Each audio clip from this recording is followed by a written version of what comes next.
attitude. Attitude is absolutely everything. And when you change your attitude, you can change your life. The expert says it takes 21 days for you to begin to the process of transitioning from where you are to where you want to be. Okay, and as we do tell you each and every week, you, the people, have the power to think, to enjoy, to express, to be purposeful, to progress, to study, to form an opinion, to take a stand, and that's what we're doing, to make a change, to rise, to speak, to inquire, to resist, to receive, to give, and to inspire. In other words, you have the power to move yourself in the direction of your greatest good. So we're going to remind you of that each and every week. We're here to educate and enlighten so you can be empowered to make the change and be the change that you want to see. And with that, I'm going to turn the mic back over to Black Rose. I have a couple of announcements. I want to send my condolences out to the family of Pastor Wanda Kirkley. Oh my gosh, she just was her spirit. She was a wonderful woman with a great spirit and did a lot out here in the community. She brought church out to the community. Yeah. She did it a lot, and waking these moms and stuff up, these families up to the violence and stuff. When we, had that really bad, situations with all this violence, when it just plagued, she was all over the place, right? With these kids. And I just want to, send my condolences out to her family, to the family of Pastor Wanda Kirkley. Also, did you see that picture of Kanye West with that Confederate? No, I did not. Yeah, it was a picture of Kanye West. He took a picture today. And I know a lot of you all are not, so keen with Kanye West. Y'all not understanding where he's going. You need to go see some professionals. That boy does not belong walking around with regular people. He does not. I know y'all are not understanding, where he's going and everything. Well, help me understand. I'm paying attention. But today, when I saw that picture, and I think with this picture with him with this sweatshirt with this Confederate flag, he is taking that word nigger and he's making it, turning it around a little bit, because people, they look at us and they use that word, they use that word so loosely, and, we've been, called that all of our lives. But when you have things, when people blatantly, do things like that, have these flags and all of this stuff, because he bought the sweatshirt and everything. But I think it was more like, a marketing strategy. He's coming out. He's an attention whore. Yeah, he's coming out with a new CD, and it's all about slavery. He's going back to the slavery thing and everything. So I didn't really take that as Kanye West has no clue. He really does not. Now, I could get with Ice Cube when he was talking about the N-word, because we as people tend to take our pain and turn it into take that negative pain and turn it into something positive. Right. I'll never forget when Ice Cube said on the Bill Maher show, when they were debating the word nigger.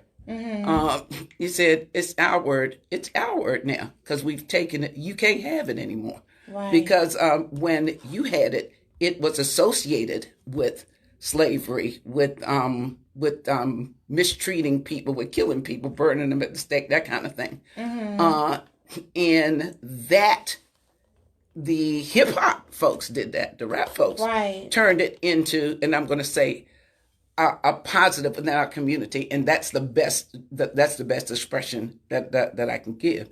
A positive within our community, like that's my dog. That's my, they turned it into a positive. Kanye West don't have no business saying nothing, because Kanye, he has not had a clue for a very long time. And every time he does bring it up, it's scary to me, because I guess he has some kind of a following with younger folks. He's kind of being the black Trump, if you will. If I repeat it often enough, you're going to buy it, you're going to believe it. And I just think that that's a dangerous precedent that he's setting, and that he gets the media. I think that if the media would just turn off that nonsense from him and anybody else, Trump too. If you just turn, we know you an ass. So we don't have to be reminded of that every day. So let's turn it into something constructive, something positive. Help me, teach me something. Right. Make me a little bit smarter, because Trump can't tell me nothing. He don't know himself. I have yet in 3 years hear him deliver a cohesive sentence. Right. To talk about anything of substance. And I would say the same thing about Kanye West. Kanye West he's a buffoon. Yeah, I just think that he's just a little misunderstood a little bit. Understand. Yeah. I just think, I ain't trying to understand him, because it was just like a lot of stuff that's going on. Like my plate is so full with trying to understand all of the stuff that I'm dealing with, like, with this missing and murdered thing. Right. Till it's not that I don't zoom in on other stuff, but that's just my concentration right now. That's my fight. That's important stuff. Yeah, that's important Kanye things. ain't. Yeah, it's important things. I wasn't Antonio shared the article on it, but when the lady was talking about the situation, I kind of understood what she was saying, far as that is concerned. A lot of things he does do for a lot of attention. He does it, for attention and everything, but I just think that, it's more of a marketing strategy right now with that new single coming out. Oh, yeah, without a doubt. Without a doubt. Yeah. And I think the same thing happened with Don Jr.'s book. He tried to get on different talk shows, and only to find out he made it to the New York Times best-selling list. Right. But the Republican National Committee bought up a bunch of his books. And so that's basically what they measured on. The number of books bought, but those were bought in bulk by the Republican National Committee. So I know. I just think, like I said, it's got a lot to do with attention and everything. It's just so much stuff, going on out here. This stuff with this impeachment, like I said, like when we was talking in the car, I have some points. You know what I'm saying? I mean, I don't look at him as being fit to be our president, okay? Because he's not. I really don't, but at the same time, you can understand some of the positive points that some other of the folks are saying about it. Yeah, I can understand that, because some of it, when you look at it, I feel the same way about those things. Hello. I feel the same way about those things. Yeah. Yeah. So, yeah, that's what I wanted to, zoom in on, those type of things. Our guest is here. Yes, so indeed. You have a few things you want to say before we get into this interview? Actually, I do want to give folks an update on the zoning rewrite that we shared with you. They had their last public meeting this morning in Fort Washington. But I went to the meeting on the 21st, and what they've been working on this since 2014. Now, what I learned, at the meeting, is that only property owners got copies of this zoning rewrite. So the folks who, if you own property. But the folks who live in apartments, somebody owns that property. And basically, a big part of this zoning rewrite is to get more tax dollars from businesses in the county's coffers to take some of the weight off of the property owners. But in listening to all of the discussion from the folks who are making the presentation, I would encourage everybody to go to zoningpgc.pgplanning.com. Because if you live in an apartment building and they're going to go up on the taxes of the owner of that building, your rent is going to go up. Yeah. So, and I don't think a lot of people, coupled with the fact that they were telling us that our property taxes would not go up. Now, Prince George's County might not, make an assessment, but they ain't got nothing to do with they can't control what the state does. Right. So we need to, again, get involved in the process. We need to make our voices heard. We need to ask questions. All the time, yeah. Yeah, because too many of us are not. When I first went into the meeting, I took a picture. I saw that. Yeah, but I wasn't thinking I was like 20 minutes early. Okay. But I mean, it was standing room only. Oh, you saw the second one that I took. But I just seen how we have all of these people in the state of Maryland in that little bit of seating that they had. Yeah, they had 36 chairs out.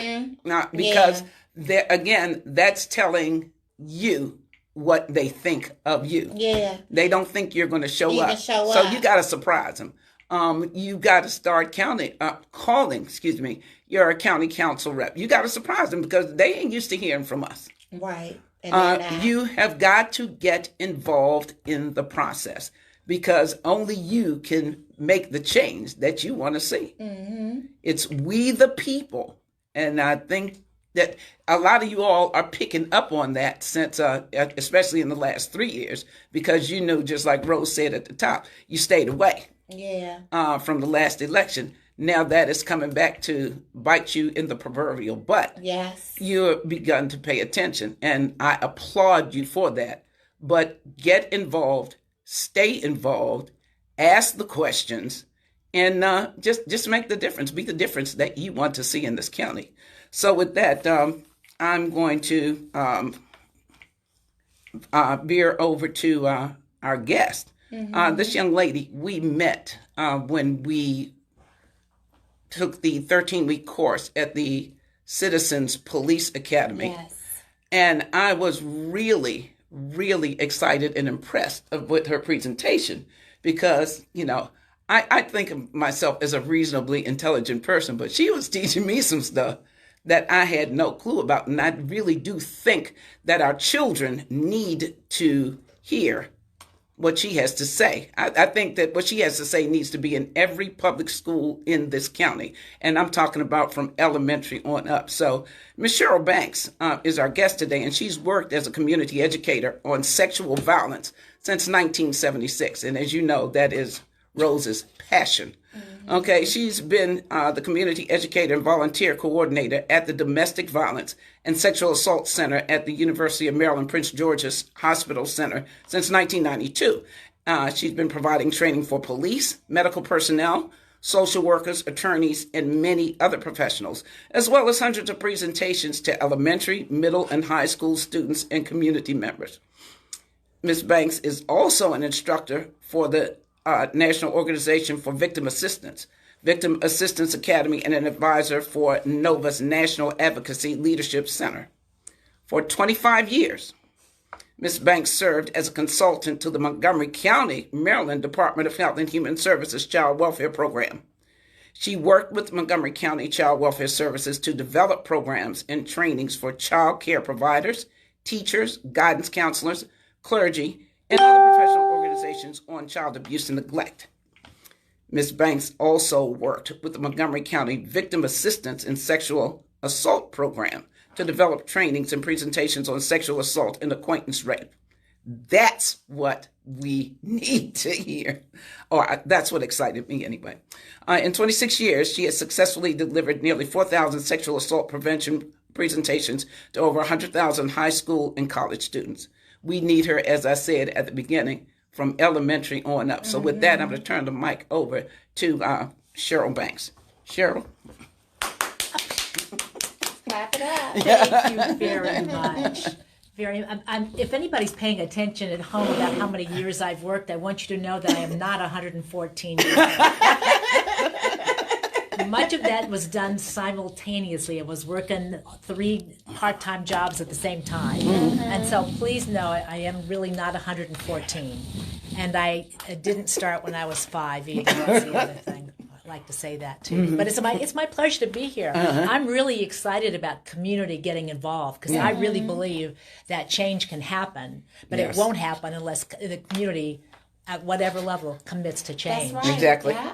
So, yes, indeed. Yeah, I'm very excited. So should we talk about what sexual assault is? And Yes, let's get on please. that. That's Yes, a big thing let's because get- because a lot of the kids are doing wrong stuff and they don't even realize it. Yeah, And they they get don't. jammed up. So you can go over that part especially. And there's a lot of kids that are experiencing sexual assault and they don't know it. Exactly. Right. You know, they don't know it because they're being misled. Yeah, you know? that's true. So, okay, I'll start with, and will you just ask me questions as we go along? Let's just tell us about the work that you do. Okay. Yes. Well, I'm at the Domestic Violence and Sexual Assault Center, which is a hospital-based program. We've actually been in the former Prince George's County Hospital. That's what it started out. Right. We've been there for 46 years. We're one of the few hospital-based programs in the country, frankly, because we provide comprehensive services. Right. So I know everybody watches CSI or SVU or one of those shows. SVU. So if someone experiences sexual violence, they come to our hospital for the collection of evidence, and we have forensic nurse examiners that are trained to collect that evidence and then testify in court. Okay. We also have a 24-hour, 7-day-a-week crisis line that anybody can call, and they talk to a live person. It's not just a series of voicemail prompts. And so they can call for questions or concerns they may have. They whatever. Sometimes things are just bothering people, and they want to figure out what to do with that. So we have crisis counselors that answer those phones 24/7. We also have victim advocates who help our clients navigate that judicial process and do some case management. And our volunteer program trains advocates to work with our nurses when people come in for that emergency forensic exam. Right. So we serve people of all ages. In the time that I've been there, the youngest, I'm sorry to tell you, was a baby.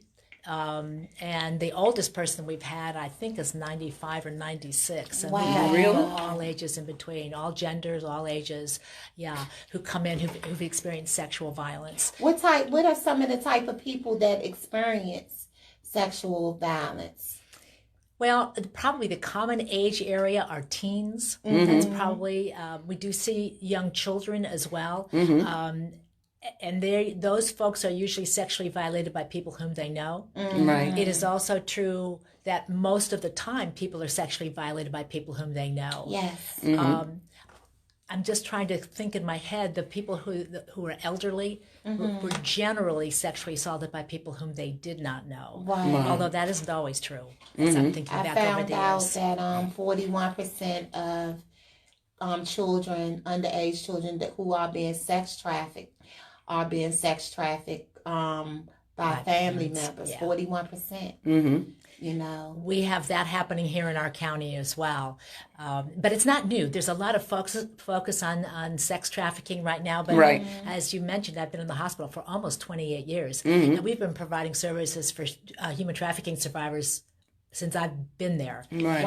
We just don't get the people notoriety. aren't talking about it. no, We've people been- don't know how to report it. Well, that's right. And usually what has happened in the past, the people who've been sexually violated have been violated by people who paid them for sex. Right. The buyers. And what has happened is that it has been extraordinarily violent, disgusting, horrible things that nobody would take money for. And they report that to the police, and the police send them to us for forensic exams because it's not okay to hurt somebody. Right. No matter what people think it's just not okay. And by the way, it's also against the law. So we've been providing services for people of all ages, all genders, and they're comprehensive. And we also, and I think this is important for your listeners to know, provide counseling. Yeah. So everybody knows that that sexual violence isn't okay, and it's really traumatic for people who experience it. But they feel like they can't do anything about it because they can't afford it or they don't have health insurance. Exactly. At Prince George's Hospital Center, there's no charge for counseling. Okay. So it's not long-term counseling. Usually we try to set a 6-month time there, but there is no charge. Do you direct them from, say for instance, if your counselors assess that the person may need some more assistance, do you route them to another program? We do to other agencies in the community who can provide long-term care. Because a lot of folks don't realize that resource is available at no cost. Yeah. Well, that's right. That's true. And now, the old Prince George's Hospital Center was taken over by the University of Maryland, Capital Region Health. And so we're in the midst of integrating all of those services, but we're still providing our services, and we expect to move to the new hospital in about 1.5 years, I think. Okay. So, Each year, what is the number of cases reported of sexual abuse towards children? It's interesting because I can talk about the numbers that we see here. I can tell in terms of the county. Yes. I don't know the exact county numbers, but the last I heard in Prince George's County, there were about 3,000 reports of child sex abuse. A year? Yes. Good God Almighty. Yeah. Because I know investigations. Because this year, I've noticed an increase in murders of kids like under 10. Even some under 5 years old. Do you see cases like that? I have to tell you, I'm misspeaking. The 3,000 number isn't of sexual abuse; it's of physical abuse and neglect. Abuse. It's really more in the hundreds of sex abuse. I don't want to misspeak. And when I was sitting here thinking, wait a minute, that sounds too high even to me. So that can't be right. Scared me. Scared me too. Wait a minute. That's not right. But it is in the hundreds. No. I'm glad that it's lower than that. But that, I think we're capturing some of those that are reported. I think there, as you mentioned early on, there are numbers of folks who've experienced sexual violence that have not reported, and they're afraid to report it. That's what worries me most. And I'm glad you brought up the issue of child sex abuse because it's something I really want to talk about because it is at the root of so much evil. Yes. And people who survive that often without intervention make some choices that really aren't good for them. Exactly. And so it's so important for intervention to occur. People are always sad when they hear that some child has been sexually abused, and I am too. But I tend to be a half full person, not a half empty person, and I'm always then glad that it was exposed when the person is still a child. Right. Because I've met so many people who have kept that secret for all of these years, and it has affected them in their adulthood in ways that are really, really hard. I kept my secret for a while. There you go. So I can understand that. And a lot of times, we keep our secrets like that because we're ashamed. Yes. And it's the way that the predator is making you feel when they're doing these type of things to you, the things that they tell you, and when you're in a situation, when you're in an environment where that stuff that he's telling you look like it's going on, because it is playing out, it's like when you're not getting the proper care that you need, you don't have nobody to talk to, your father might not be around, things of that nature. You become vulnerable. That you use the exact word that describes every kind of sexual violence. The people that it happens to are people who are vulnerable. And those people, and that's not everybody, by the way, but those people, the predators, are looking for people who are vulnerable. And they find them because they're everywhere. And so it's very, very hard to get people to want to step forward. And sometimes we've had situations where the child has told the parent and the parent doesn't believe them. Exactly. I know several situations like that. Yeah, I know a lot of situations like that too. Or the parent blames the child for that sexual abuse. I've seen that happen too. Yeah. And that is horrible for the children. When I teach young children, I always tell them that they need to tell somebody until the abuse stops. Yes. Right. And so if it doesn't stop when you tell the first person, keep telling. Yeah. And I always tell folks that the kids should tell the teachers at school or anybody in school. Yes, exactly. And the reason I do that is that teachers and school personnel are part of that group that is a mandated reporter. Exactly. So Right. they have Even if you're to volunteering. They have to say Yeah. something, right? they have to say something. That's right. And so if they tell their family member or the neighbor or whoever, and that abuse doesn't stop, they have to keep telling until it does. Okay. So that's really important. But can I just say one thing about child? We talk about sexual violence, and Yes. I want to use the term violence, but I also want people to know that when you were saying before that some people don't know it, it's sexual abuse or sexual violence. Sometimes Yes, it let's doesn't speak feel. on that. Yeah, it doesn't feel violent. Yeah. Remember, there's a grooming process that starts. Yes, it is. And there's a relationship that gets built before before people are even touched sometimes. Right. So kids get sucked into a situation where they trust this person. And oh, by the way, oftentimes the parent trusts this person too. Exactly. And so when they're trusting that person and this person is being nice to them and providing things for them, maybe buying them food or buying them clothing or things that they want or Right. just showing them attention. Right. Right. And then the touching starts, and we have this little secret, and you can't tell anybody. Right. You know, this is how people show love to one another, but can't tell, because if you tell, then the threats start. If you tell, something's going to happen. They'll take me away and put me in jail. It'll be your fault because you told. Or if you tell, they'll take you away and you can't live here anymore. Right. Do you think that ever happens? Sure, It it does. does. Sometimes Yeah. it does, because Yes. if the parents won't protect the child, Child Protective Services has no choice, has no choice but to take the child away. because they have to be in a safe place. Yeah. If the family members will protect the child, that's not so important. But if they're not going to, what's that child? So things happen. Or if you don't tell anybody, I've heard this several times. If you don't tell anybody, I will leave your brothers and sisters alone.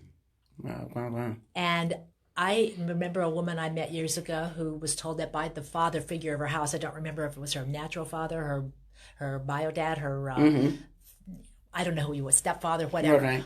But whatever it was, he told her that story, and she kept it. She took one for the team because she had younger sisters. Yeah. So she left the home and kept the secret. 20 years later, she and her sisters are all sitting around the table talking, and one of her sisters discloses that this father figure had molested her. Yeah. And each one of them Had a story. disclosed he had molested all of them in the family, told them all to keep the secret. They all kept the secret, and he molested four girls. Wow. So that happens on occasion. I would like to let people know, if they're listening, that it is never too late to make a call to Child Protective Services and or the police. Who are the predators? Because the face of the predators change. You know, since when I was coming up, who are they today? The people who are around children. Yeah. You know, so we can think of you see them in the news, you hear about them. I will say that there are wonderful people who work with kids who never touch them or harm them. So let me just say that. But you're not going to see someone who wants to sexually abuse children working in an old folks home unless they have a Boy Scout troop on the weekends. Right. Yeah. They're going to be where the kids are. Exactly. Let me ask you, I got a couple of questions to ask, because increasingly I see with Child Protective Services, and I'm talking about all across the nation, are dropping the ball. One case that I know of in D.C. where Relisha Rudd had been reported, but nothing happened.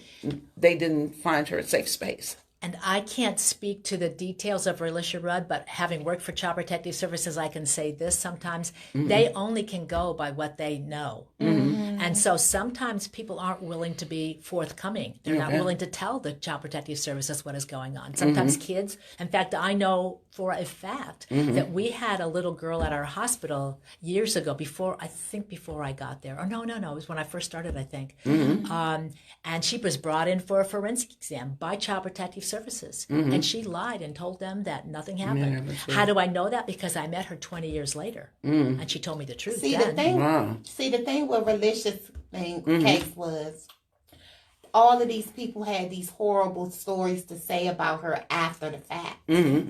Had they came forward while all of this stuff was going on, we wouldn't even know about Relisha Rudd right now. But after the fact, you know, when they saw people that saw this man interacting with this child and all of these things, they all had a story to tell after the fact. Yeah, but I also think, and I just use Relisha as an example because that's just the first one that comes to my mind. But I think about the 3 babies in Southeast DC who were out of school for 30 days. And I believe, I'm counting on my memory, that this was reported to Child Protective Services, and nobody even came to look for those kids until several days later. Right. So I'm just wondering, where do we need more resources directed to Child Protective Services? We have a narrow mission with Child Protective Services. Because a child is out of school doesn't mean they're being abused. There's got to be an allegation of abuse, and I think sometimes school systems have to check on kids.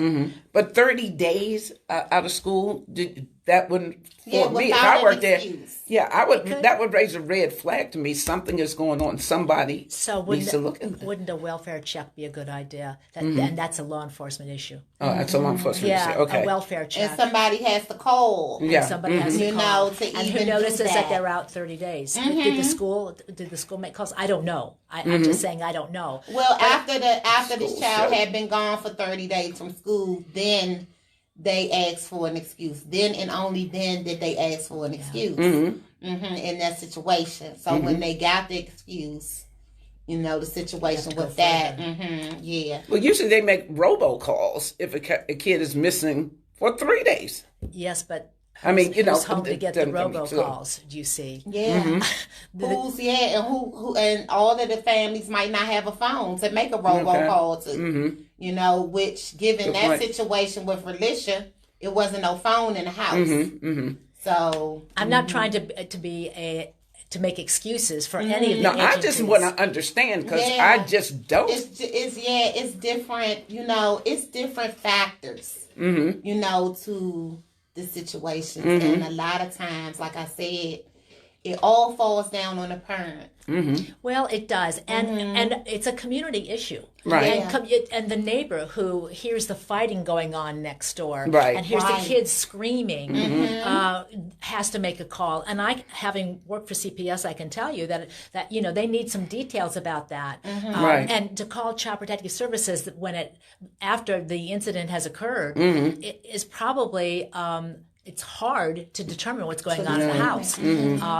And so sometimes if you see somebody or you perceive that somebody's in immediate danger, it really is a 911 call. If people are concerned about the safety of a child in the moment, Child Protective Services can only respond in 24 hours at the soonest. Right. They don't have an emergency response time. And so if somebody's in danger, it needs to be 911. It needs to be 911. Okay. If kids are screaming, or if you see young children, just to go off the issue of sex abuse, but they're all related. If you see a child under the age of 8 out alone, unattended, that's a problem. Yeah, it's a problem. You know, if you hear some confusion going on in your building, like it's a child that lives upstairs from me. I didn't know that he was autistic at the time. Exactly. You know what I'm saying? But I used to hear him crying all of the time. Me having grandchildren and, you know, alert all the time. You know, I said, I'm going to go knock on this door. Yes. Excellent. You know, and so I went and I knocked on the door. And I found out some things, you know what I'm saying? But I wouldn't have never found out if I didn't go knock on the door. Because my thing was to call the police, you know. But I said, no, I'm not going to do that. You know, until you find out. Yeah, until I find out. If I go up here, you know, and I see this child look like he's hurt, I see him all the time. Right. You know, but it's for some reason. And then I understood why he was crying. You know what I'm saying? Because it happened every day at this specific time. You know, every day. And I found out his older siblings were watching him. Parents gone to school. So they're just, you know, letting him, you know what I'm saying? Because I know when they're there, I don't hear none of this stuff going on. So I just, you know, took it upon myself. I let the parents know.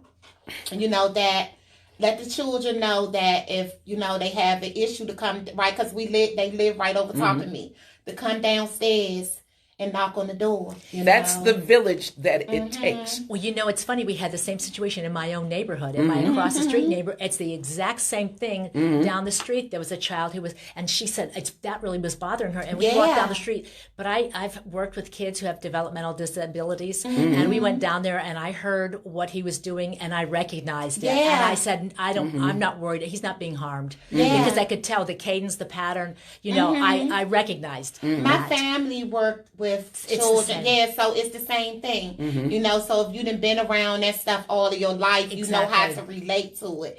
But only then, because like I said, I didn't physically see him. I just heard, you know, the commotion all the time. So I just had to go up there before I took matters into my own hand. Went up there or just made an assumption. You know, I went up there and I found out what was going on. You know? And it's true with kids screaming in apartments building too. They're not always being abused. No, they're just not. Screaming. They're just screaming. And so it's, you know, you have to use some judgment. Yeah, you do. It's hard. It's really hard. But I do want to urge people that when they are certain that something is happening, that they really do need to reach out and make a report, especially when it comes with children, whether it's sexual abuse or physical abuse or neglect, because we can't afford to have our young ones harmed. No, I agree with that. But, you know, just like she said, so many people don't even know their neighbors. That's a good way to know your neighbor. I mean, I'm going to say awestruck, for lack of a better word, that there are not more people who would do what you do. Yeah. It's true. But, you know, that's what we're here for. Like you always say, you know, that's what we're here for, to wake. That's what Miss Cheryl is here for, to wake people up. If we educate the round table more and we discuss things like this, it'll open people up more to talk about it. Like, look at all of the stories and stuff, and the people have been calling me on sex trafficking. Last week or week before last, I first got my first person that was strong enough to tell their story. And I have heard hundreds of them. You know, but that's just been that person was just strong enough to educate, you know, the audience on sex trafficking and what goes on and everything. So that's my whole thing, is just educating the audience, educating the people, the community, letting them know that, you know, stop turning a blind eye to this stuff. Start paying attention. It is people out here that help, such as Miss Banks. You know, like some of the things she's sitting here talking about, I didn't even know exist. You know, because when you're dealing with missing persons, you know, a lot of these children, you know, when you know, we locate them, they have issues with sexual abuse. That's right. There is I will say this about trafficking, and it's not a large number, but I will say that the number of people that I've spoken to who have been trafficked, of that number, 95% of them were sexually abused as a child. And I say 95% because there's 5% I don't know.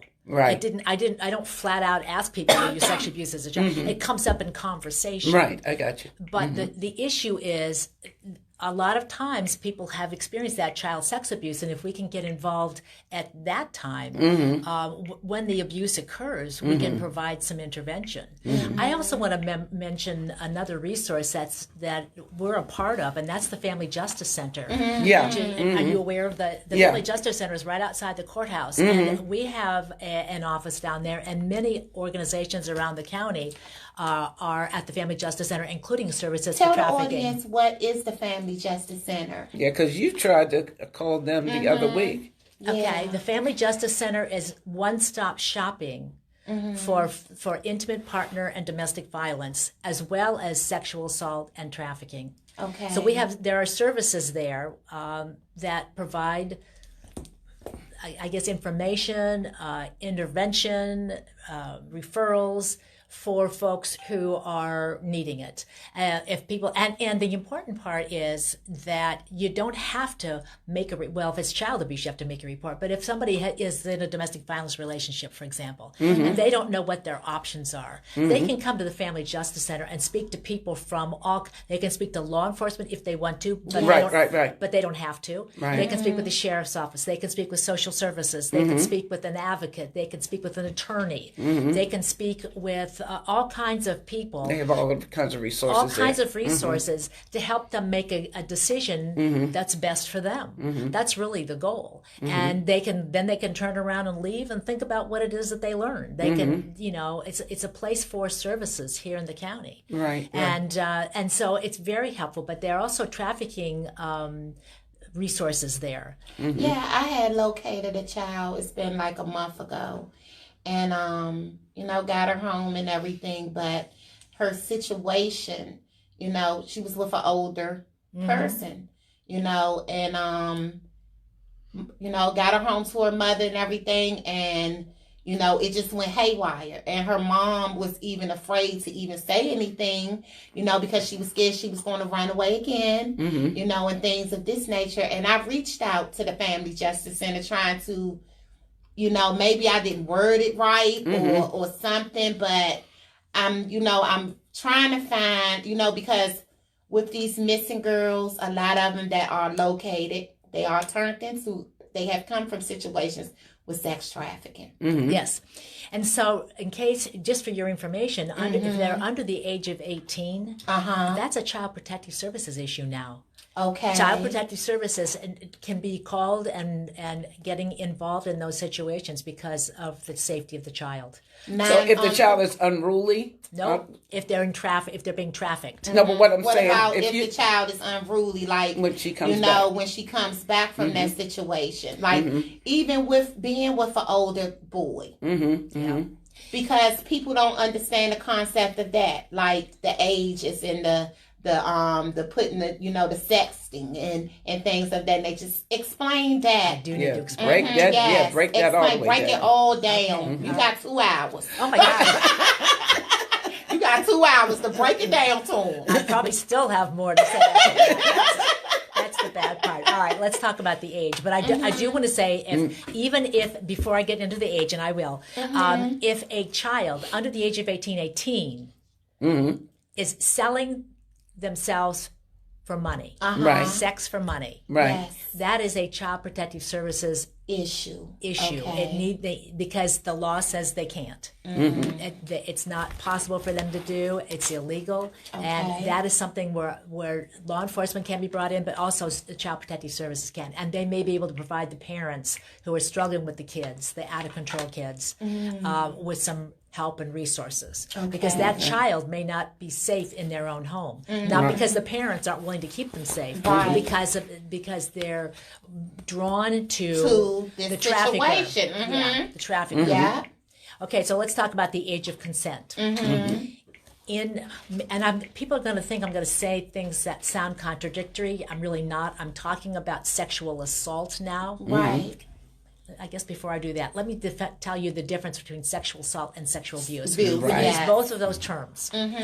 So sexual assault is an unwanted sexual act that one person does to another. It can be any kind of penetration, sexual penetration, or it can be sexual touching. Right. But if somebody doesn't want that to happen, and it happens to them anyway, that is some form of sexual assault. So I can break that down later if we want to, if you want to get into more detail. But that's what we're talking about with sexual assault. Right. Child sex abuse is any kind of sexual interaction between someone under the age of 18 and a parent, a household or family member, or someone who has permanent or temporary care and custody of kids. So who has temporary custody of kids who's not a family member? A teacher, a coach, a physician, a counselor. A school bus driver has a child on his or her school bus for 20 minutes and something happens during that time, that teacher is a caretaker. Right. So So those are examples of sexual abuse. Jerry Sandusky was a mentor. He was up at Penn State Right. and had all those boys in his mentoring organization, was sexually abusing them. He was a mentor, so he was a caretaker. Right. He was charged with child sexual abuse. Okay. I'm trying to think of the doctor for the gymnastics team, Larry Nasser. Yes. Sexually abused hundreds of girls and I think some boys too, if I'm not mistaken. But anyway, whatever, hundreds of kids. That's why, because he was a caretaker, he had those kids in his care and custody, and he violated that. When you hear about Catholic priests who have said, or pastors in general, we've had those situations too. Right. They have kids in their care and custody. They're charged with child sex abuse. That is different than sexual assault. There's a couple of differences. One is that with child sexual abuse, consent is not an issue. It doesn't matter how the child feels about what has happened to them. It is still considered sexual abuse. So it could have been the most traumatic experience of their life, or it could be something that they found pleasurable. And enjoyed and came back for more. Right. It doesn't matter. The person who is harming this person, the child, is the one who's committing child sex abuse. Yeah, they know better. The child does It not. doesn't matter, by the way, if a student, for example, walks up to a teacher and says, "Hey, baby, I'd like to have sex with you." So the teacher and the student go off to a locker room and they start having sex. When the custodian walks in and sees that group, they call the police. This happened, and the police came out and they arrested the teacher, even though the student initiated the sexual act. Wow. Because if the student may not know any better, Right. but the teacher teacher does. does. That's right. How do I know this? I went to school to be a teacher. Yeah. They teach you can't have sex with your With your students. students, Yeah. right. Yeah. Yeah. Oh my gosh. Anyway. Yeah.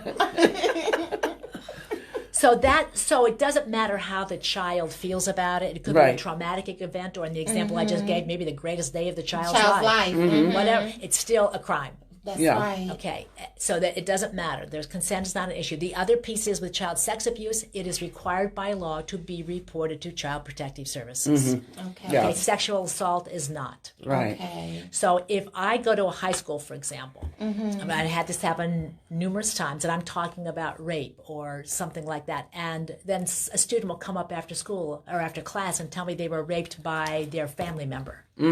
That is a sexual abuse. I Yes. cannot keep that confidential. Right. Right. I Right. have to report that. Right. And I learned as I kept having to make reports that I needed to tell the class that if you Yeah. tell me Right. this about your family member, I have to make a report.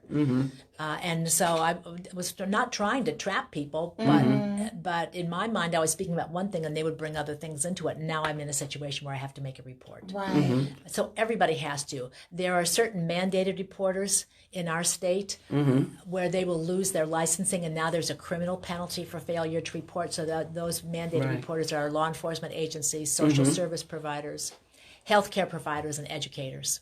Educators and volunteers, because I had to take That's the test. right. That's right. Volunteers in those organizations now have to do that too. That's right.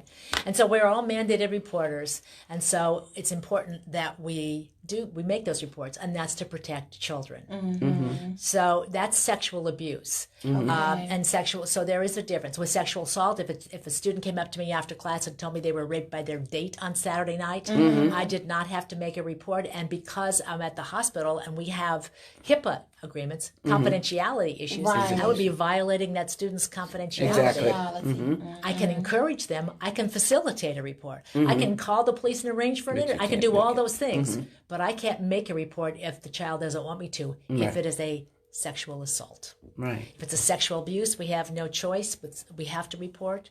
And I think that's a good thing because it puts those of us who come into contact with kids in a position where we don't have to think about it. Right. Right. We want to keep our jobs and we don't want to go to jail. And we want the children to be safe. Well, the big thing that I remember from your presentation was, and if I believe I asked you, is this the program? Do you all go out to schools and educate them on these kinds of things? We go where we're invited. You know, Okay. it's by invitation. Yeah, we do. I mean, the school system has had funding over the years to provide its own. I have gone into many of the schools here in the county, but it's by invitation. I can go anywhere. And by the way, while I'm putting this out there, there's no charge. Wow. You know, I am paid by the hospital, so I don't have to,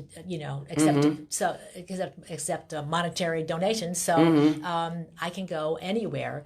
And so there's no cost. It's interesting because the school system is getting more sensitive to the issues of sexual violence. And so they are doing some things on their own.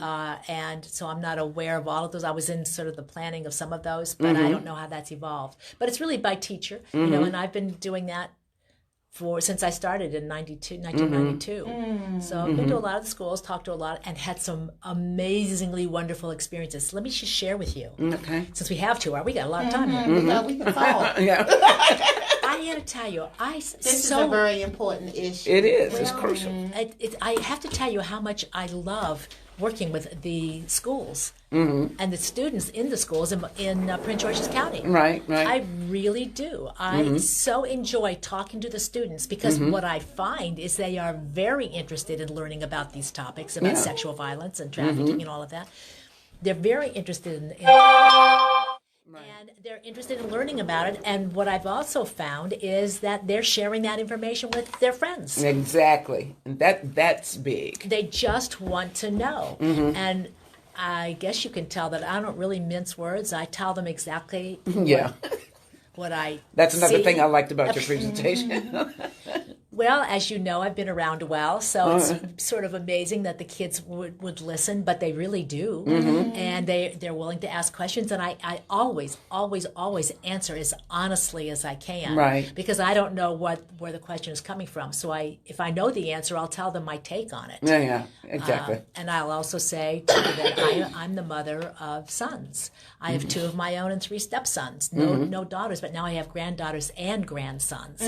But I come at this from the point of view of a mother of sons, and that's a little unusual because there's a lot of things that boys do that put themselves at risk. And I know that little girls get taught you've got to be careful about this, that, and the other. Yes. People forget to tell boys that they better be careful about this, that, and the other, and that there are what I call unintended consequences for the choices that they make, and they're very sad when those consequences occur. Yes. And I guess part of where I get some of my information is for 11 years I used to go to the juvenile detention facilities here in the county, and I talk with mostly the boys. 11 years every month. I went every month and talk with them about sexual assault and sexual abuse. And I have to tell you, I learned a lot. I taught a lot, and I learned. That's where I got my. You hear some stories of young boys saying, I had my first sexual experience at 11 years old. 8. And it was by, a woman, a grown woman. Right. And they look at that as a notch on the belt. Or something to be patted on the back instead of looking at it as abuse. Well, here's also what's interesting. Because remember, 11 years, every month, those kinds of stories would come up. Right. And usually it was a teenage female babysitter. I believe that's an underreported crime. Yeah. And they would say that. They would say, and I liked it.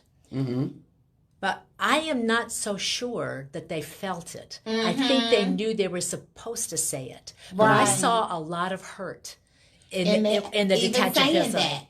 I saw a lot of hurt, and I had, in fact, a boy come up to me one time while I was there who had experienced that by his teacher. And when he told me, he was crying. It was not a good experience for him, and he resonated to what I said and cried. And I felt, and he hadn't told anybody. It had been 5 years, and he'd never told anybody about what had happened, which is why I'm telling you this needs to be talked about. Yes, it does. I made a report, and I took him with me. Right. I said, we're going to sit by this phone, and I'm going to call the Child Protective Services in the jurisdiction where it occurred. And he sat next to me, and because I wanted him to be validated. Right. Whether they did something or not, I wanted him to know that I took his concern, and I passed it on. There were years, exactly. I wanted him to know that. But here's what's interesting. He was in jail. He'd done something. Yeah. And this, I'm giving this example, but there are many others. And so I said, well, why are you here? How did this affect your life? He said, well, I can't go to school. You know, if I have a female teacher, if I went to a school with a male teacher, I could go for a little while. But I just couldn't be in the classroom. So I was out in the street, and he said, and so he ended up stealing cars. Wow. That's why he was there. And that, on top of other examples I had from other boys over the years, taught me that, and I tell this when I do police trainings, understand something. You may be involved in someone who's a victim of child sex abuse, right? And you don't even know it. You don't even know because you're arresting them for doing something else, but nobody ever asks them, "Has this ever happened to you?" Nobody ever gets the backstory. And I'm going to tell you something else. This is my theory, but there's so much when you see so much anger in young people, especially young boys. It's something. It may not be sexual abuse, although it can be, but it's certainly how they were treated as young children. One of the boys told me that he'd been sexually violated by a male relative. And he said this with the teacher. This is back in jail now. He's in jail. And he said, and so anytime a male touches me, I just lay them out. Well, you know what that looks like. That looks like an assault charge coming on. It looks like he's about to kill somebody. And he said it to the teacher, and the teacher then said, I'm glad you told us this because now we can put some things in place that will help you while you are in here. But my fear is that a lot of people are carrying these things around. Again, I'm especially to boys, but girls too, where they nobody knows why they're behaving the way they do. Yeah, let's talk about some of the behaviors that transform from a child that has been sexually abused. Well, there's so many. Oh my goodness. And there are listening to them.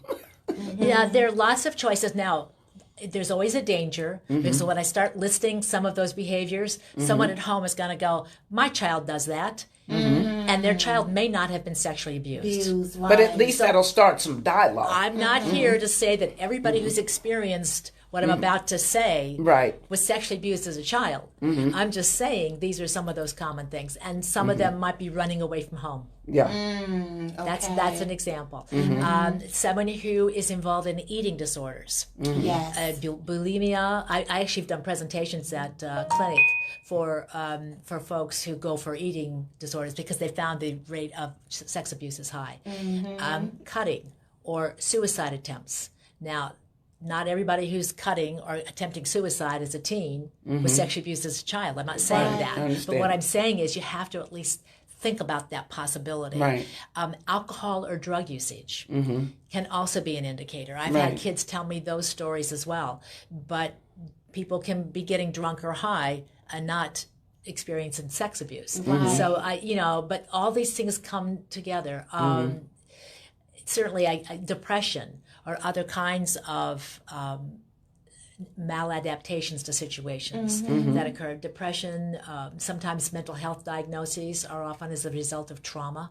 And we're looking at things with more trauma-informed care these days. So we're starting to be able to explain some behaviors in school. But sometimes kids who are restless or can't focus on their schoolwork and they're diagnosed as ADHD or something like that, when really what's going on is they're experiencing trauma at home and they can't focus. I met kids, a boy I remember in jail, who had to get high every day before he went to school. He would go out and get high. And I asked him about his family, and his mother would take his belongings and sell them for drugs. It was a bad situation. I said, what about your family? And they had the local drug house in their community. So his grandparents were, he had no place to go and was really, really struggling. So lots of childhood trauma that's not being talked about. But back to sexual abuse, sometimes you will see sexually acting out, and it doesn't make sense. But I would say that in some ways it can, and I'll tell you why. I mean, there'll be young people who see somebody who cares about them or notices them through sexual activity, so they'll have sex with anybody. And they get reputations from boys. She'll just do it with anybody. But what those boys don't understand is what is she getting from them? She's getting attention from them, and she's getting it in a sexual way, which is what she's used to. And so it looks like, she's doing this of free will, but in fact, she's been conditioned by somebody who's usually been a trusted member of the family, whoever that could be. So that sexual acting out can be one of those things. Somebody who's afraid of sex and doesn't want to have anything to do with it could also be another. One of those things. Yeah. There's a whole host of behaviors that you'll see with young people. But I'll say one more thing, and I learned this at a conference I went to, and I hope the audience hears this because it really helps. This person said that child sex abuse is the boot camp for human sex trafficking. Wow. That's where kids get broken in. Yeah, that's where they get broken in. They get broken in, and then it's an easy step to get having the same things done to you, this time for money. Yeah, because, a lot of, underage girls who, are pushed into sex trafficking, they come from them broken homes. They do. They come from, these situations where they're being molested by their stepfather or their mother's boyfriend or their mother's girlfriend. Right. And they get into this web of this man who's promising them things, giving them love and attention, and so you get to a point where you would rather be with this sex trafficker than to be at home being raped every single night by your parent. And here's that's exactly right. And here's the other thing: they want to be grown. Yeah, they want to be feel grown, and this trafficker makes them feel grown. Yes. And now they're getting money. And what I've learned from some of the trafficking victims I've spoken to, the trafficking survivors I've spoken to, is that they do have an addiction. Sometimes it's drugs, but you know what else it's to? It's to money. It's to money. They want to make their own money. And so when you talk to them, they feel like they're not victims. They don't feel like they've been victimized because they're making money doing the same thing that was done to them for years and years. Yeah, but they're actually making money for someone else, though. That's right. And that's where I think, it get misconstrued. That's where it get misconstrued at, because they're making this money for somebody else. Yep. And they're being brainwashed and they're being told, you make me this amount of money, then I'm going to give you this, and it never comes to pass. That's right. Or you make this amount of money and I'm going to give you this, and it never comes to pass. So it's like, I guess that whole thing of that broken home and all of that other stuff just makes all of that. Well, but you're right. But what I understand from things I've been told is they feel like they're grown. Yeah. You're right, they're making money for somebody else, but it doesn't feel the same as it did when they were being raped by their stepfather, for example. Right. They're out of the house. They feel like they have more autonomy, even if they don't. More independent. And they have been brainwashed. They get manipulated to trust this person who's giving him all this attention and harming them. Right. Exactly. But they also get brainwashed to not trust systems. Yeah. And so we at the hospital are trying really hard to be aware of people who come to our emergency room, for example, or labor and delivery for medical care or surgical care, whatever's going on. We're trying to make our staff more alert to picking these things up, so we can provide at least a conversation and at least information. If they, but it's not always so easy, because people aren't willing to, unless they're scared in the moment, they're not willing to say that they have a trafficker who's waiting outside, or that they've got to get to their next state. Right. They may want to do it, but they don't trust us because they don't know what we'll do. Right. And of course, we are confidential. It's a hospital, so we're not going to get authorities involved unless somebody wants to. But if they're under the age of 18 and they're being trafficked, then we have to, because they're not safe. Right, exactly. They're just not safe, and it's not okay for people to be hurt. It just isn't. What are some of the signs for trafficking? For sexual abuse in a child? Like, what are little child? The ones we talked about? A little child, not really a teenager, but a little child. Well, like 5. Toddler. Here we go again. Every parent of a preschooler is going to start fainting when I start listing these things because I feel funny saying this. I don't want people to think that their child has necessarily been sexually abused. But let's say you had a very gregarious child, outgoing child, who suddenly pulls in. Right. Doesn't want to go see somebody in the family. That's a problem. They're trying to avoid this person. Now, as a caveat, let me just say, when I was a little girl, my uncle, who was single, never got married, would play with me, and I wanted to get away with him, but the reason was because he had bad breath. Right. He never inappropriately touched me. He never did. Right. But today, people would look at him, especially if I pulled away, because he had bad breath. He didn't brush his teeth. Yeah. But that would give somebody cause for concern. So Right. I'm just saying it's not always because of sex abuse, but we want to think about that. A child who has night terrors, we just lost a few more parents right there because their child gets up every night with night terrors. So they can be afraid of something, but we want to ask the question, what are they afraid of? Why are they so terrified? What is driving that? Kids who withdraw just not only by their verbal behavior, but themselves. They'll pull and want to play in their room. They don't want to go out and play in the community or with their friends or other people. Standoffish. If they have any kind of physical concerns, and we've had this, usually what happens with little kids is that they're disclosing something to their parent and finally the parent pays attention. If they're having genital pain, for example, it hurts down there, mommy. It hurts down there, and they spent the weekend with people that mom doesn't know. Right. So then you have to ask in an open-ended way, oh, Susie, what happened? We don't want parents saying to their kids, Susie, did somebody touch you in your private part? Because if you start asking them questions, all they're going to do is go, yes, no, and then you got nothing. Right. They're going to tell you what they think you want to hear, whatever that exactly. is. So you have to be really careful. You have to be careful about those physical signs are certainly something. We've had kids who had staining in their underwear. And it turns out they had a sexually transmitted infection. That happens sometimes too. We've had young children. It's been a long time now, but I remember at the hospital we've had kids who've come in and they ended up one with syphilis and one with gonorrhea. Good God. Different relations, and they were 4.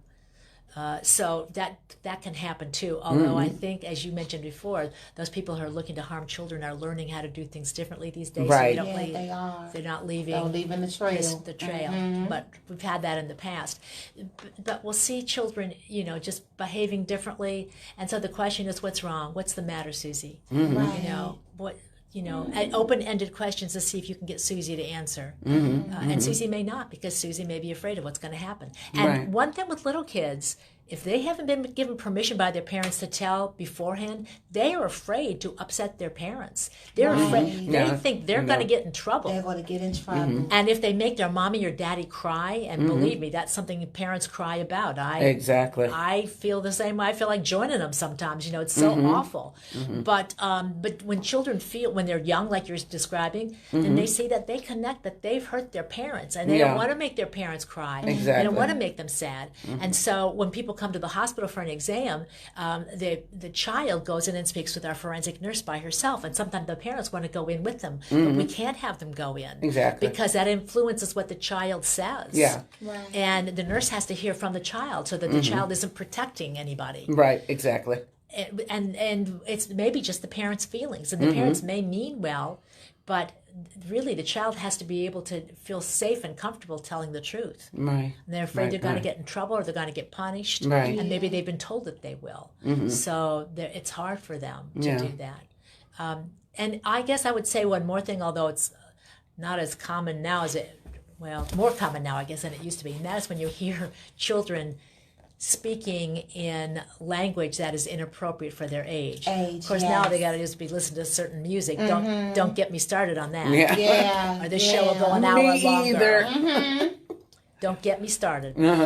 But sometimes kids will describe things, sexual acts, in ways in their own language that are just way too realistic. Yeah. And so those are some of the signs, I guess, that I would say. And it can be boys and girls. Don't exactly. think the statistics still hold that 1 out of 3 to 4 girls and 1 out of 7 to maybe 10 boys experiences some kind of sexual violence by the time they're 18. Wow. So it's really high. Now, what about folks who are over 18, grown folks who come to you for resources, particularly males? What is that statistic like? We probably do provide services for maybe 15% let me rephrase that. 15% of our clients may be male. I don't know what it is recently because we haven't looked at that statistically, but I know when we looked at our stats some years ago, it was 15% male. And some of those were little boys, by the way, little boys or teenage boys and adult males. But we do see males for counseling. Sometimes they come for counseling for something that happened to them when they were little or young. Sometimes they come because somebody else was in their family was hurt and they need some help with that. But if they're the survivor, remember, it's got to be somebody who's vulnerable. And so I'm looking at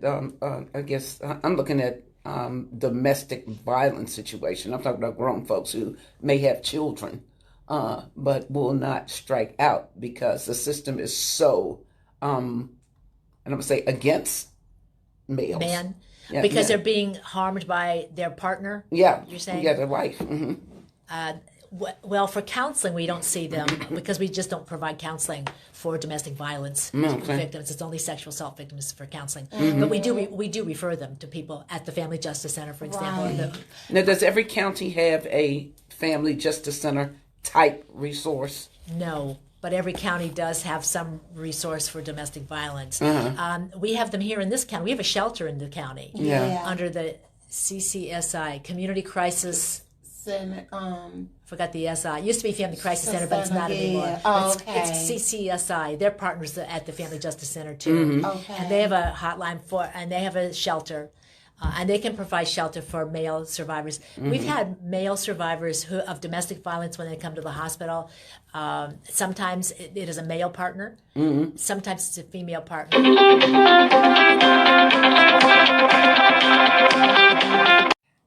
Okay. You just gotta turn your ringer. Are we back on? The male survivor is just like a female survivor, where and one person I spoke with, and I'm not the primary person who deals with domestic violence, but I was involved with one evening with a man who was stabbed by his female partner, and he was the breadwinner of the family, and he was very vulnerable in lots of ways, and she was just basically overpowering him. And what I saw was interesting because I realized it doesn't matter what gender you are. It's the same thing. He was financially and emotionally dependent upon her. Right. Physically dependent too, in terms of his wherewithal. And she was verbally abusive, and he was making excuses for her and minimizing what she had done to him. And that's oftentimes what women do too. So I don't know if there's much difference. I don't think men reach out for help. I know from our domestic violence coordinator that when they come to the hospital and they've been physically injured, they'll treat the injury in the emergency room, and then when the patient is asked if they want updated services or want us to be involved, they deny those resources. So that's really, really hard. Are you seeing a high number of men in domestic violence? Because I know the number has changed. We're seeing, far as, out in the community, I see a high number. I think not. I think our number isn't high, not compared to females. It's never going to be higher than females, but are you seeing a rise in it versus... What I'm hearing from our domestic violence coordinator is we are not being called for those. Okay. And I am not sure what that looks like. Because keep in mind, when somebody comes in and they're hurt, they don't have to disclose what that is. What it is. I fell down the steps. I cut myself. I'm clumsy. I fell and hit my head. Because they don't want anybody to know. Right. So it's not a real determinant. They have to feel trusting of the resources. And sometimes, especially when people don't know. Right. And our medical area, and that's why I say we're trying to get better at that, but we're there to try to treat injury. The hospital is there to try to treat injury. Exactly. And so how you got it isn't in primary, although we're trying to make sure that the staff is aware throughout the hospital and starting to ask those kinds of questions so that we can do that. But we can only know what people tell us. Right. And lots of times people, no matter whether they're domestic violence survivors or trafficking survivors or sexual abuse survivors, they don't want to put all their business out there because they don't know where it's going to go. Okay. Just another quick question just popped into my head. When you get invited to schools, is it generally by the administration or is it by the Parent-Teacher Association? by the teachers. By the teachers By the actual themselves. teachers. Okay. A lot of health teachers, because it's part of their curriculum. So I would go into health classes and talk about acquaintance rape. Okay. So you just made me think of something that I said I was going to not forget, and then look what happened. I forgot. We want to talk about the age of consent. Yes. So we talked about sexual abuse, family member or caretaker. Now, sexual assault, remember I said it's an unwanted sexual act? Yes. Well, there's an exception in that law, and that has to do with the issue of age. Okay. Sexual assault. So, with sexual assault, there is an age issue. So, in the state of Maryland, if someone is under the age of, do you want to guess what it is? 17. 16. Under the age of 16, 15 or younger, and they choose, they want to have sex or perform sexual acts with someone who is 4 or more years older than them, that older person could be charged with one of 3 degrees of sex offenses, and that's what people call statutory rape. So you say that they can be charged. Correct. Okay. Did you just get scared? Yeah, I got scared because I thought she was getting ready to say that, that they can consent to sex. If they're 15 and they're choosing to have sex with someone who is 19 or older, the 19-year-old can be charged. Yes. If they're 14 and they're choosing to have sex with somebody who's 18 or older, the 18-year-old can be charged. I'm glad everybody's sitting. Get ready, because this will knock you off your seats. This is the way I framed it for kids. So if they're 16 and they choose to have sex with someone who is, 41, 51, or 61, and that 61-year-old wants to have sex with them, that's not against the law. Come on. No, Sorry. No, explain. Come on. Go said back under to 16, that again. that's what they said. Under 16. 16 is the age of 15 and consent under. in the state 16 of is the age Maryland. of Okay, consent. And that is true in most of the states in the country. Yeah. There's state laws. Each state makes their own rules. Most of the states, the age of consent is 16. You know what really floors me is that they can make that, they can consent to that at 16. But we're responsible for them until they're 18. 18, right. Yep, that's right. That's exactly right. We But got to change some laws. When I Is say this- do you think that's why, like, okay, say for instance, if a child is put into sex trafficking, right? Yes. And they get caught, okay, they get arrested by the police and they charge them with prostitution. no, I don't think that. If they're 16 or 17 and they're in trafficking, those laws are different. Because, you see, this is why this gets complicated. Good God. Because, and remember I told you about the teacher and the student? Yeah. That is, if there's a caretaker relationship, then 16 and 17 cannot consent. Okay. So that's why 17-year-olds can't have sex with their teachers. Because the teacher has them in their care and custody. Okay, So 16, 17 trafficking, all of that is under care and custody. So that's considered sexual abuse. Okay, so just a point of let's- clarification. Yep. The pimp, if you will. Yep, he's the the caretaker. Yeah, that's what they Okay, decided. gotcha. All right. That's what they've decided to do, just to be able to tighten this up. So they can charge him, and they won't necessarily charge the 17-year-old. Teens. Yeah. 'Cause And if they do, they're doing diversion programs now with I think they're doing them not with younger people, but with 18 and older. Wow. But the point is, and they're trying to do that to disrupt the situation. Right. You see, because what happens is, and it happens to women historically. Women get blamed for everything. They don't. Of course. Everything, yes. They don't routinely arrest the buyer. They don't routinely arrest the trafficker, but they arrest the sex worker. My goodness. Good God. Because they're the ones that they can get, but they're predominantly female. You don't want to get me started on that either. So it sounds like 2 hours is a long time for a show, but honestly, Actually, we need to have some coffee. Yeah, I wish I had some coffee. I feel like to ask some prayers. Please, could you go get it on? Just give me some coffee. If you're 16 and you live in my house and I'm your mama, and you can go out and have sex with a 40-year-old, that's an issue for me. Yeah, that's the issue. I need a cup of coffee. I swear, I wish it was a coffee machine in here. I'm glad it's just coffee that you feel that you need to drink. So I remember working at Child Protective Services and getting a call from a mother. And remember, I'm the mother of sons. Right. She was calling because I believe it was her 16 or 17-year-old son was having consensual sex with the 40-year-old woman that lived behind them. And she was calling to report it as child abuse. And of course it's not. So they gave the call to me so I could explain to her what this was. Then I had the pleasure of telling her what I just told you. Right. And she goes, "You mean there's nothing I can do?" And I said, "Ma'am, I am the mother of sons. I share your feelings, but there's not a law that's going to prevent your son from having sex with the 40-year-old woman who lived behind them." I still remember that. Have to change. We're going to take a quick break, and we're going to play. I want to play a clip from a survivor of sexual abuse, and then we're going to come back and we're going to get more educated on this. I mean, I'm in shock right now. I'm in shock. Sorry. Yeah. No, I remember she said this. Yes, she said all of this stuff. No, I'm talking about at the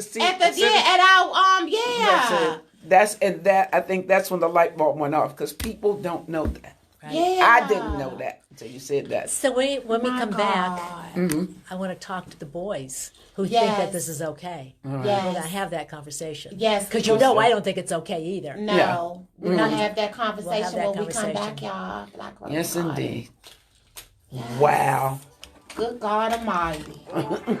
Jesus. Wow. Sorry. Ooh. But you know what's funny? When you say that in the classroom, 1661, the kids go nuts. Oh, no. Yeah. That's disgusting. Yeah. Oh, that's like my grandfather. Da, da, da. I mean, one boy said to me, I could have gone all day without that mental image. It really horrifies them. Yeah. Yeah. You know, because they're thinking, 16, 18, 16, 21, Because 16, a lot of 22. kids are, like I said, it's some children that's not experienced that, but it's a lot of them that are. Yeah. Yes. And then we're talking about the ones who have experienced it as children and now they are adults. Yep.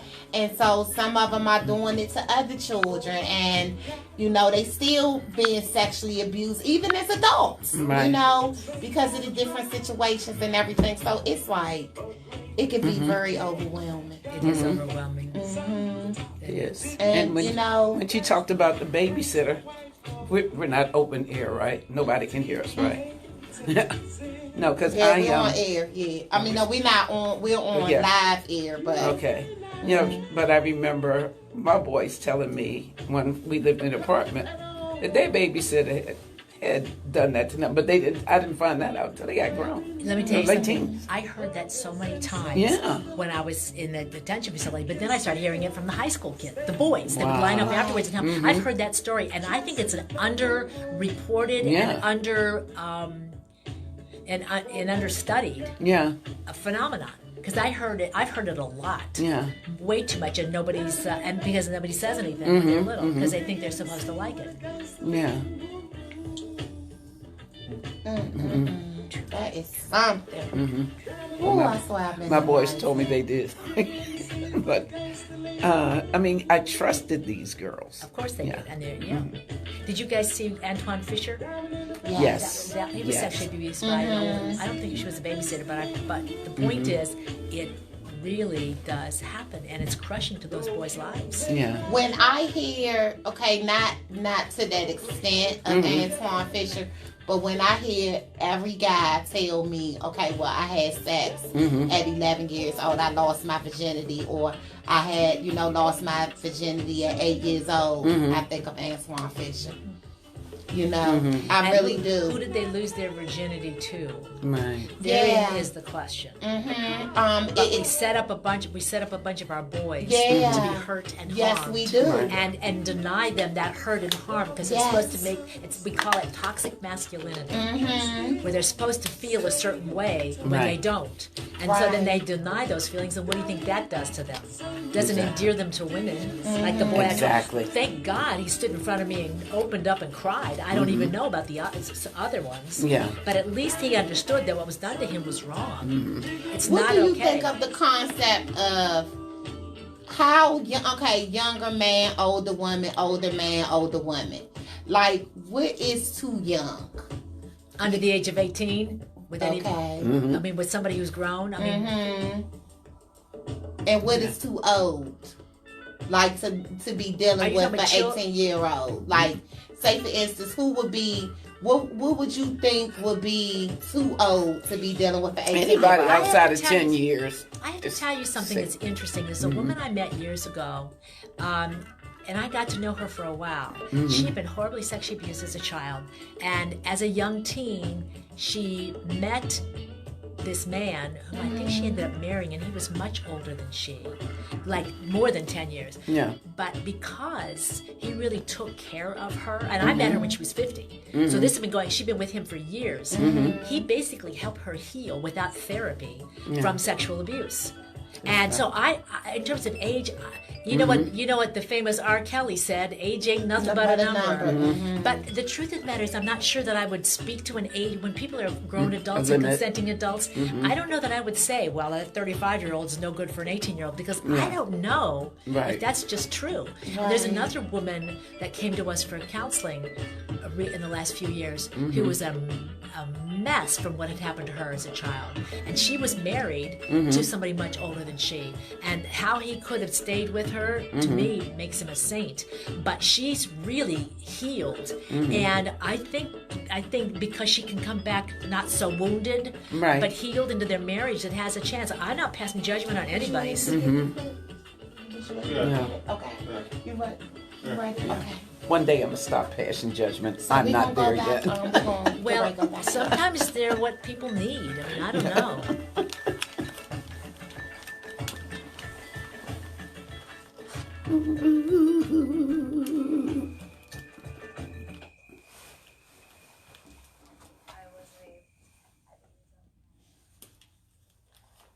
Oh, let me put this. The police even until a week later, his family members sent him away to some other country. They couldn't find him.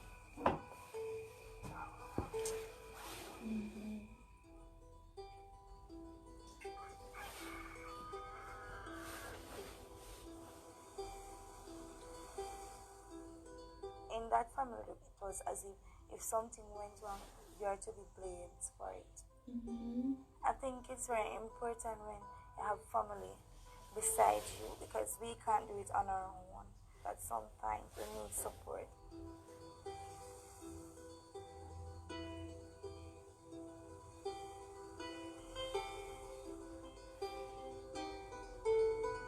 I've known Faith for the last 8 months.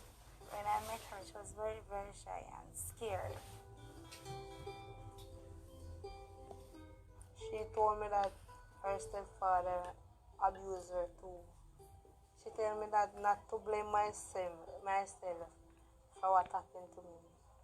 Most of the time, my mother used to cuss me and say, "You go have sex with man, give me this and me care, call me yard." My mother and I couldn't relate to nothing at all. She even tried to beat me when she found out that I was raped. When I think about things we could share together, she's not here, so I don't want another teenager to lack that. She said to me that my mother do not know my feelings, so we have to sit down and talk about each other so we can know each other's feelings. Then she helped me a lot with my mother.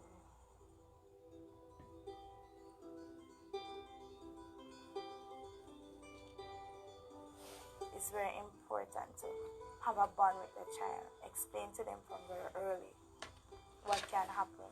My daughter, she's now 7. I talk to her about good touch, bad touch, and because most times it's the family members who does the damage. So then I reinforce in her not only strangers should you be afraid of. I teach her to trust me enough that she can come to me and tell me anything. For somebody who has been raped, don't stop there. Maybe it's hurting, yes, but you can get help. I mean, you can go far, way beyond. Life don't stop there, I swear.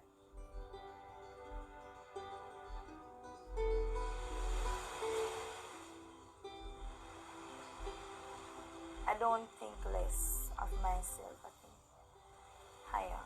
I want to aim for the sky.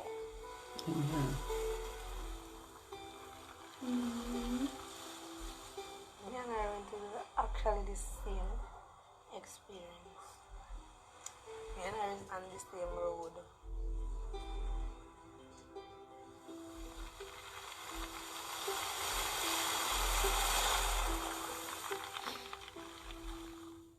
Wow. Yeah. That was a clip from a sexual abuse survivor, a child sexual abuse survivor. She's a little older now. When I was looking, I researched a lot of stuff, because I've been finding that the missing and sex trafficking, all of that is going hand in hand right now. So, in a lot of these cases, like I said, even in some of the situations where, we're locating these young girls and, we getting them back and we're hearing the stories. Because, my whole thing is with how, society labels these young girls as runaways, instead of trying to figure out what are they running away from and what are they running away to. It's got to be some type of bad element, something going on to even make a child, do something like that. Whether it's going home, they running away from it or they running away to it. Yeah, I think they're usually running away from something that's horrible at home, and they see no other way because they're not safe there. They feel safer on the street. I think sometimes they feel like they're more autonomous. They can, it's dangerous for them, but it's not. They know what the home is. Yeah, right. They can call their own shots. They can call their own some shots. semblance of control. Yeah, that's exactly right, and that's why some of them do not think of themselves as victims. Yeah, and because they feel like it's better now than it was. Right. And they're still taken care of, and some needs are being met, and they already know that the systems that are supposed to protect them, whether it's, all the agencies, including school, including the church, including, the other agencies, police, social services, whatever, they feel like they've not been, and their family certainly hasn't protected them. And if your family doesn't protect you, it's pretty scary to figure out who will. Exactly. They don't have the skills when they're young, and they trust whomever is there because they almost have to. Yeah. You said you wanted to address the boys. I do. When it comes to sexual abuse. Yeah, well, especially sexual assault when the age of consent. We were talking about that before, and older boys and younger girls. Let me break it down for the young men in the room, or in the who are listening, or for those who care about young men who are listening, any of those. So 16 is the age of consent. So if a 15-year-old chooses to have sex with someone who is 19, and let's say that person gets pregnant, right. The 15-year-old gets pregnant, but she's okay with this 19-year-old. They love each other. They're in love with each other. And the 19-year-old, and there's 4 years apart, it has to be 4 or more years. So they're fine for a couple of years, and she's 17, their baby is 1, and she's 18, and the baby is 2, and she's 19, and suddenly, well, I've got to move it up. It's got to be 21. 21, we're making it 21 and 15, so the 21-year-old and 15 is getting pregnant. All this happens. Now they have a 3-year-old, and the 23 or 4-year-old at the time says, but we love each other, there's no big deal. But then he decides to move on. Right. Yes. For whatever the reason. She's not happy. She can take little Junior right down to the police station, do a DNA test, proving he's the father. They can meet the elements of the crime. He's committed a crime. 15 and 21. It's a felony. Right. There is no statute of limitations on a felony. Oh, my God, yes. So those 21-year-olds who are having sex with 15-year-olds and thinking it's fine with them and it might be in the moment, that is a long time, because you don't have to you have evidence. There's the baby. Right. Okay, and you're saying they can get a DNA at a police station? No, they can No, I'm go just to saying the they can police. report the police and say, I want to report rape. Yeah. I was 15. The father, this child, who is now 3, Right. and I want to press charges. Here's my complaint. Oh, okay. Wow. And they'll, if they choose to move forward on that case, I'm just saying that 21-year-old is looking at Some time. the possibility. In the state of Maryland, it's a third-degree sex offense. Third-degree rape. And what does that carry? Yeah. That one's 10 years. Whoa. Ouch. Okay. Whether if first offender, I'm not going to tell you they're going to get that. Yeah. I'm going to tell you if there's Well, that's never been any maximum. criminal Yeah, history, but there's probably not doing anything at all. But let me tell you what could happen. Well, I think I'll tell you that because the same thing can happen. They can take a plea, Right. and as part of that plea, there's going to be some ramifications. Right. So that's my first example: making babies with girls who are young Underage. and you're older. You think that's okay? Wow. Here is a true story. I don't know the ultimate end. I just know the beginning. So there is a 19-year-old young man who goes to the club. Go, Cheryl. He's creating the atmosphere. Okay. And he meets a 21-year-old woman. So they start talking and dancing, and they decide they're going to leave the club and have their own party. So they go to the local liquor store. He's driving. She goes in to get the booze because he isn't old enough. Right. So they head out to a wooded area somewhere in the county, and they're having sex. And the police see this car out in the middle of nowhere, and they roll up. And I love that they do this. When they come up on a car like that, 2 people inside, they're going to remove them. Right. Him over here, her over there. And trust me when I tell you, I want them to do that. Yeah. Yes. Okay? To find out what the story is, what they're doing there. So a little while later, the police come back, and they put the 19-year-old young man under arrest. Okay? You know what he was arrested for? What? Well, the 21-year-old woman he just had sex with is really a 15-year-old girl with a fake ID. Good God Almighty. She lied about her age. It doesn't matter. It doesn't matter. He gets charged. It's not the club's fault No. because they didn't make him have They sex. didn't make them have sex. It's not No, the they liquor didn't. store's fault because they sold her. They could have charges about that, but it's not about the sex charge. Right. He You gets said charged. consent is a non-issue. Yes, you're right. Wow. That's exactly right. She is too young to be able to give consent. So I don't know what happened to that story, but I can say this. If it was his first charge, I can pretty be sure that he's not going to go to jail. Right. That's the good news. The good news is they're going to they'll offer him a plea. He'll plead guilty. Probably do community service. Right. You want to know what the bad news is? If she gets pregnant. No, well, there's that too. What will probably happen is, as a condition of the probation, he will have to plead guilty to a sex offense, and that will put him on the sex offender registry. list. Right. So the college he wanted to go to, where the motto of the college is, wow. right? Yeah, it's yeah. You know, the college has a motto of courage counts, morality counts. Yeah. And he doesn't have that. He doesn't get to go to school. He may need a background check for a job that he wants. Whoa. This will come up.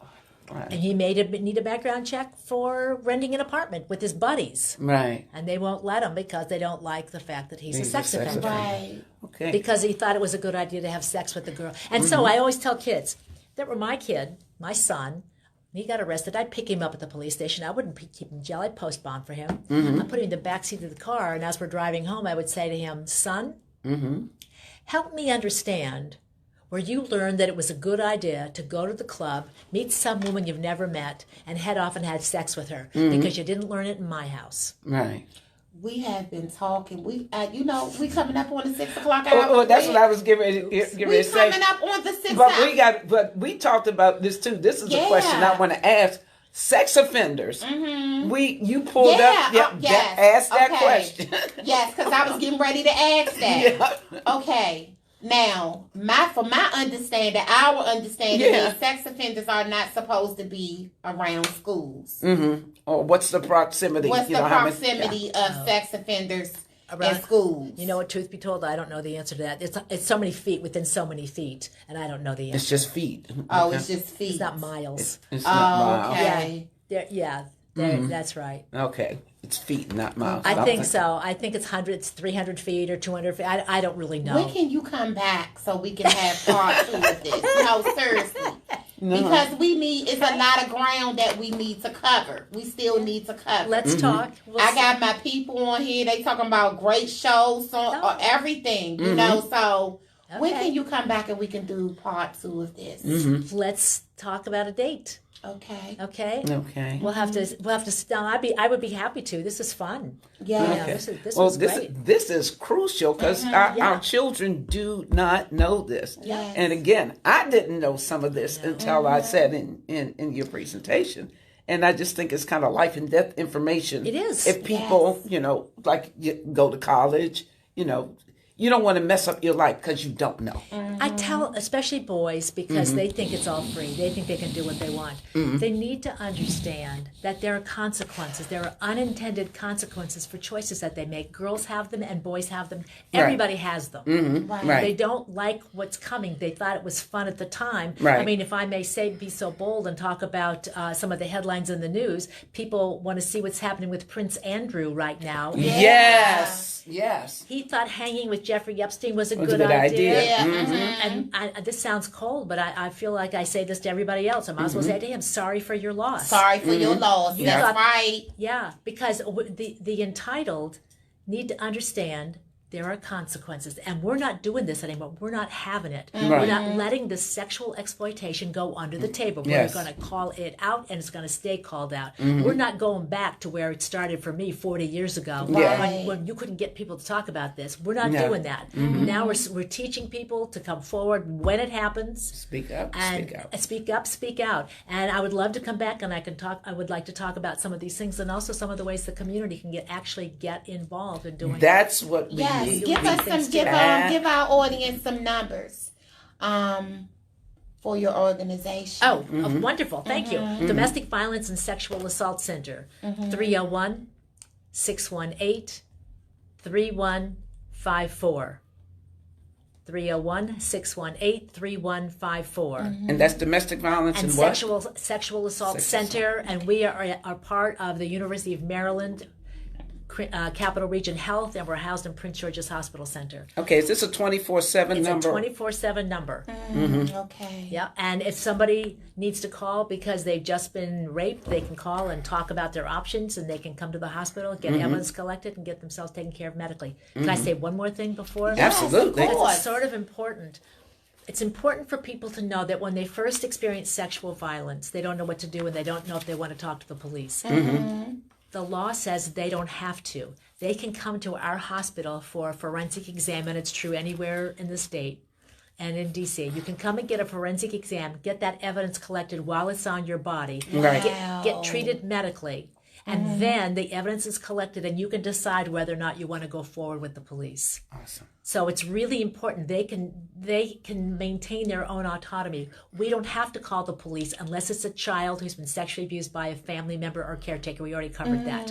But if somebody gets raped by their date or somebody in the neighborhood, or they're over 18 and it's a family member, because it's only under 18, they can call and find out ahead of time. But they can come in, get that evidence collected, and then decide if they want to report it. Right. And then they have time. And if they don't want to, they don't have to. But at least the evidence is there at that time.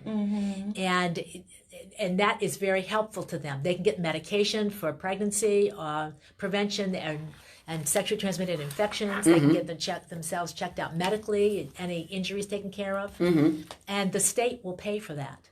Wow. Because it's part of a crime. And what we find is oftentimes people get that evidence collection, and then either that night or the next day or a week later or a month later. Oftentimes they've changed their mind and they decided, gee, I do want to go forward with this. Right. And now they can because the evidence. So the evidence has to be collected within 120 hours of the time of the rape. So people have some time in there, and I want to let them know that. So that number is a good number to call when people need some help. One more time. 301-618-3154. Cheryl, thank you so much for that. We're going to have to, I'm thinking like after Thanksgiving, before Christmas. Okie doke. Don't want it to get cold. Yeah, no, I know. I'm just, let's talk. We'll pull out the calendar and see what we can do. Okay. All right. Yes, indeed. That's a promise. Thank you. Thank you. Was that powerful or Very powerful. what? Or what? Very powerful. Very powerful. So 7 more minutes. 7 more minutes. Yes, but this was like much needed. This was school. Because this was school. This was like one I tell my audience all the time, especially from the missing community, because all of this stuff is going hand in hand. Absolutely. Like the more that I'm researching these cases, the more that I'm seeing the patterns of sexual abuse and the sex trafficking and all of that. That's why if you look up and down my page, that's all you see. But seriously, bad behavior always or almost always comes from some kind of trauma. Right. Always. Yeah. Yes, indeed. But I don't know that people knew that Prince George's County especially had these kinds of resources. Yeah. And I'm glad to I know just that. I just heard free today. I didn't hear it when we took the class. Yeah. And I heard free today. You have brochures and cards? I do. Okay. I do have them. I didn't bring them with me this time. I'll bring them with. I have cards with me now. Okay. I'll give you those. Okay. And I have brochures that I can bring. Okay. Good stuff. Yes. I didn't think our audience was going to be able to reach to get the brochures. Okay. No, we take them things. We take them out, and do a little outreach of our own. Right. Okay. Yeah. Yep. This was phenomenal, Yes, it Cheryl. was. And I really want to thank you. The next people that I'd like to get into, because you kind of work hand in hand with them, is a Family Justice Center. I see the officer, but I cannot call his name. His name is Matt. Barber. And Matt what now? Barber. Lieutenant Matt Barber. Barber. Okay. Yes. Yes, right, because he spoke. Yeah, he did our did our lecture. Yeah. And there's another person there who's an outreach person, and her name is Ashley Greer, and she might be somebody that you would want to get to come and speak. And I want to get a little bit more into this domestic violence. I was trying to get one since October is domestic violence month. I was trying to get one last month, but it's hard. It's very hard. And by the way, January is Human Sex Trafficking and Awareness Month. Yes. So, and February. Let me find out. We're gonna give her a monthly spot. Yeah. Let me find out. Yeah. Teen Dating Violence Month in February, and Sexual Assault Awareness Month and Child Abuse Prevention Month both in April. We're gonna get your calendar. We can get on your calendar right now. We can get it all together. I do have it here. Indeed. Actually, the next date I could do, and I'm sorry to say this, is Saturday. You still on air? You want to clear off air first? You want to let's get off air and then we can. Okay, well we got 2 minutes. Okay, well let me do your ending. Gotta do my ending, but gotta give a couple of more resource pieces and let folks know that you and I did go down and deliver letters to all the Republican senators as it relates to this impeachment process and gun control legislation. We've got those things, or the House of Representatives folks is doing their job. They have several pieces of legislation as it relates to these issues. They have that on Mitch McConnell's desk. Again, I will encourage you, and you know I keep Moscow Mitch's number handy. I know it's in this book somewhere. Give me a minute. I got it. I know I just saw it. Mitch McConnell, 202-224-2541. Keep in mind, folks, it's we the people. We make the laws. Yes. We need to hold these people accountable. And sitting around your dining room table, condemning, criticizing, and complaining does absolutely nothing. Not a thing. You need to dial that number, dial your senator's number, and let them know what your position is, and dial your House of Representatives number as well.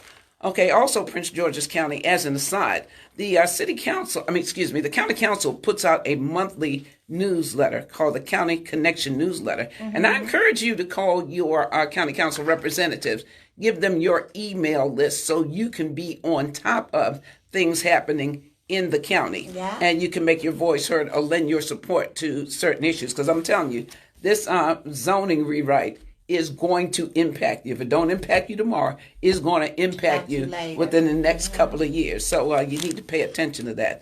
So with that, we got probably about 60 seconds left.